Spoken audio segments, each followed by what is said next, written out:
Akankah bencana alam sedahsyat yang menimpa Bali akan terjadi di daerah lain di Indonesia? Kita akan coba lihat, dan apakah kalian siap untuk menghadapi atau menanggulanginya? Ingat dan tahu bahwa sejatinya jika bencana alam itu terjadi tapi di waktu-waktu sebelumnya tidak pernah terjadi seperti ini, bisa dipastikan bahwa ini adalah salah satu akibat kita yang bertindak di luar batas, dan alam di sini akhirnya mencoba untuk menyeimbangkannya kembali. Banjir dan tanah longsor menimpa Pulau Dewata, Bali. Akankah ini menimpa daerah lain di akhir 2025 ini?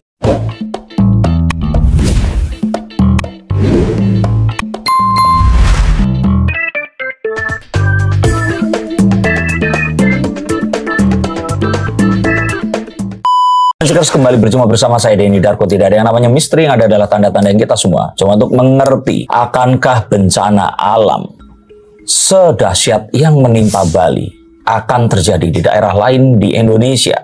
Kita akan coba lihat, dan apakah kalian siap untuk menghadapi atau menanggulanginya? Saya ingin mengucapkan bela sungkawa dan juga duka yang mendalam kepada saudara-saudara kita di Pulau Dewata yang selama lebih dari seminggu ini masih berjibaku dengan sisa-sisa bencana alam yang terjadi. Banjir 163 titik, tanah longsor di 64 titik, dan bencana-bencana sampingan yang ditimbulkannya. Dan semoga keluarga dan para warga Bali yang tertimpa ini diberikan ketabahan dan kekuatan dan bisa saling membantu untuk keluar dari semua akibat bencana ini.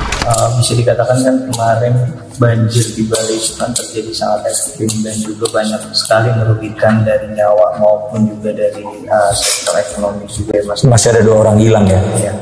Mungkin kira-kira bisa dilihat nggak Mas Den, apa sebabnya gitu sehingga peristiwa itu bisa terjadi? 2 hal, tapi yang pasti adalah apa yang kita tabur itu yang kita tuai. Dan memang pembangunan di Bali yang semakin masif akhir-akhir ini harus lebih bisa tertibkan ya. Kalau kita lihat bukan artinya dilarang atau dipersulit, tetapi peruntukannya ini harus selalu pada tempat yang tepat. Peraturan rasio antara serapan dan juga bangunan itu harus ada, dan kita harus tetap ingat dan tahu bahwa sejatinya jika bencana alam itu terjadi tapi di waktu-waktu sebelumnya tidak pernah terjadi seperti ini, bisa dipastikan bahwa ini adalah salah satu akibat kita yang bertindak di luar batas, dan alam di sini akhirnya mencoba untuk menyeimbangkannya kembali. Tapi kalau kita bicara soal masyarakat, mayoritas itu kan beragama Hindu, tapi biasanya itu kan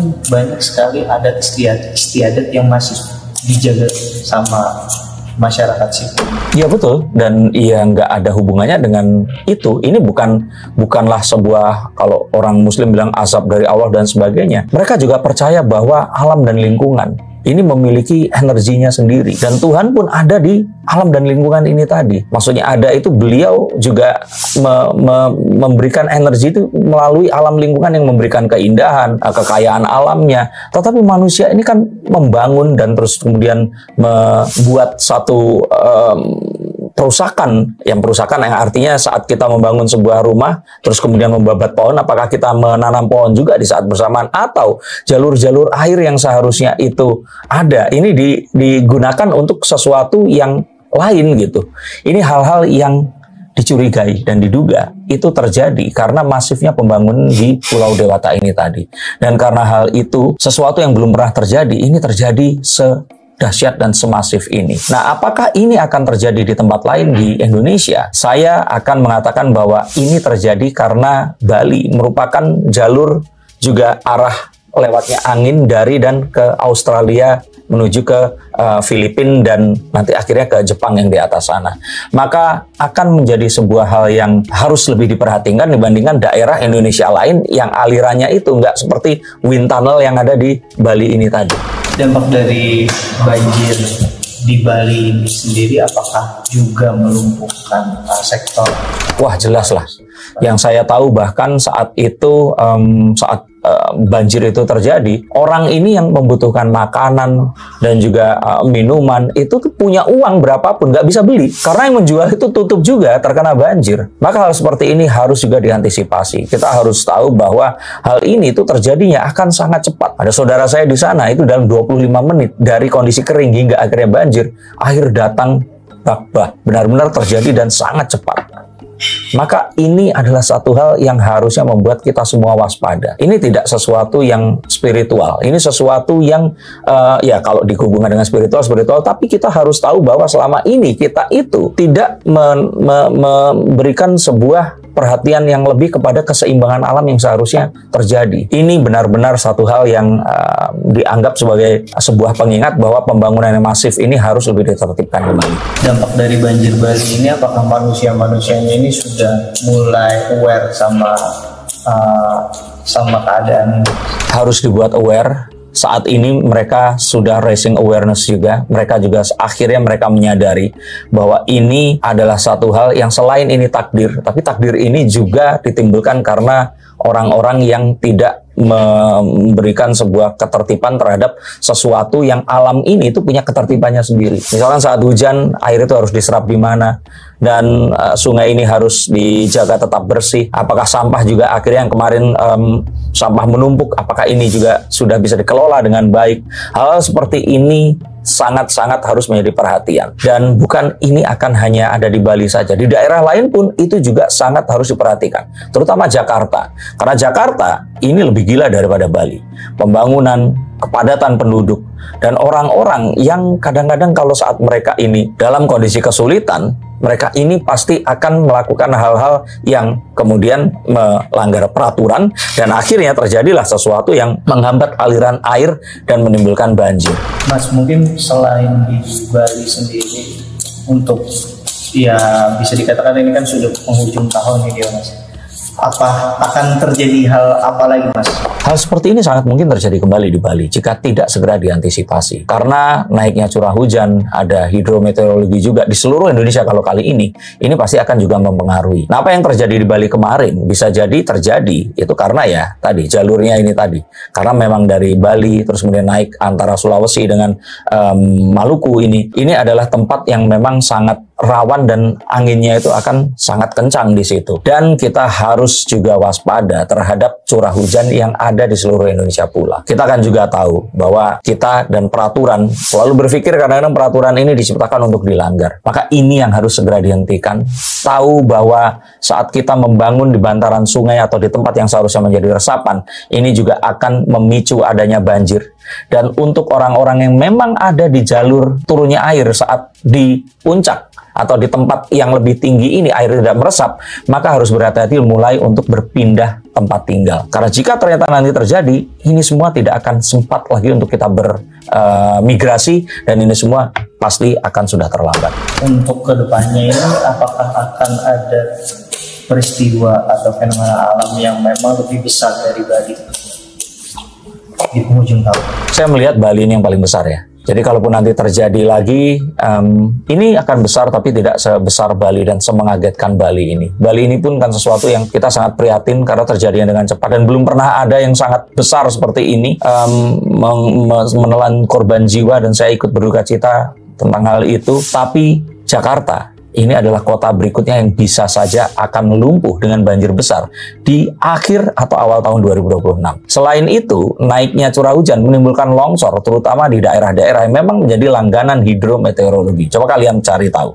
Di kota-kota di Kalimantan, di kota-kota seperti Sulawesi dan Sumatera, ini banyak. Maka berhati-hati dan tetap waspada. Mas, ini di tahun 2025 juga selain dari fenomena alam juga sepertinya menjadi sebuah pukulan juga terutama di Indonesia ya. Mengingat kemarin juga banyak sekali demonstran dan juga mengakibatkan korban jiwa, terus juga ada juga ya fenomena kayak pembunuhan gitu.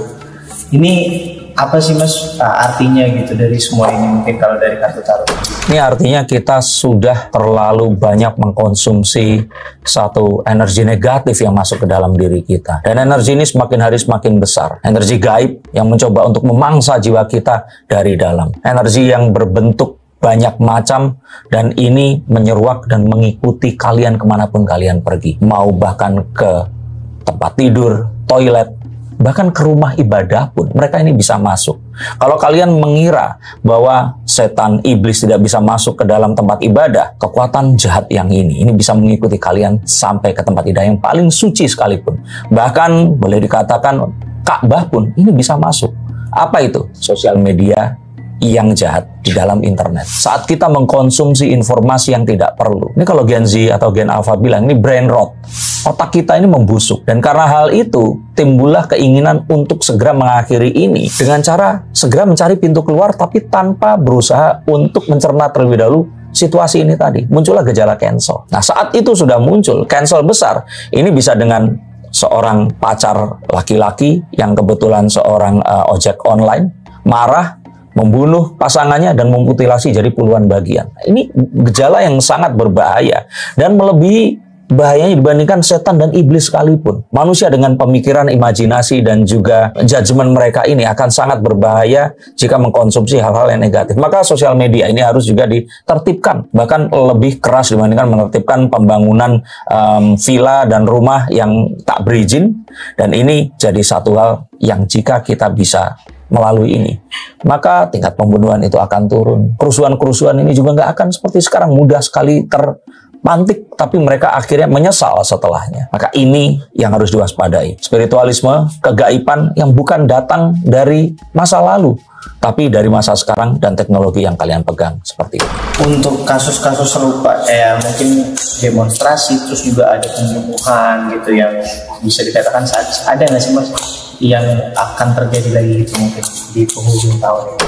Saya kira akan ada jika ternyata perekonomian ini juga belum membaik dan kita melihat indikasi memang masih mengarah ke sana karena global elite ini belum selesai dengan kocok ulangnya. Mereka sepertinya masih ingin bermain-main dengan nyawa manusia yang dianggap lebih murah karena manusia-manusia ini bukan kalangan mereka, dan ini masih akan terjadi di tahun 2026. Maka jika ditanya, sangat mungkin ini akan terjadi. Pembunuhan sadis, adanya kerusuhan hanya dipantik hal yang sederhana, adanya sebuah kesalahpahaman yang akhirnya menimbulkan sebuah permusuhan hanya karena sebuah konten hoax yang digenerasi dari AI. Maka ini satu hal yang saya yakin di akhir tahun dan awal tahun depan masih akan terjadi. Tapi di tahun depan sepertinya regulasi tentang sosial media ini akan ada dan itu semua akan berhasil diredam.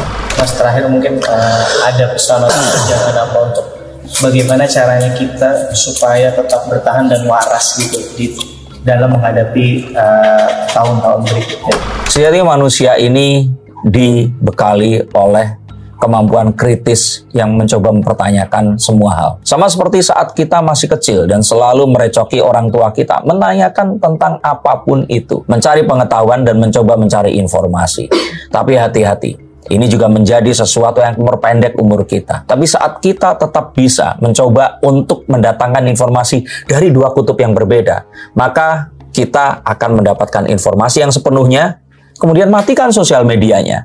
Dan berbicaralah kepada diri kalian. Luangkan waktu paling tidak 10-15 menit berbicara kepada diri kalian sebelum melakukan dan setelah melakukan apapun yang berkaitan dengan sosial media atau menuju ke sesuatu yang tidur, makan, berjumpa dengan teman. Silahkan taruh dulu sosial medianya.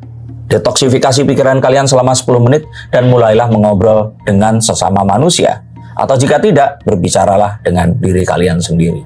Jagalah kewarasan dan jangan sampai kiamat ini dibuat semakin dekat karena sosial media jahat yang kita miliki. Terima kasih, sampai jumpa dan salam.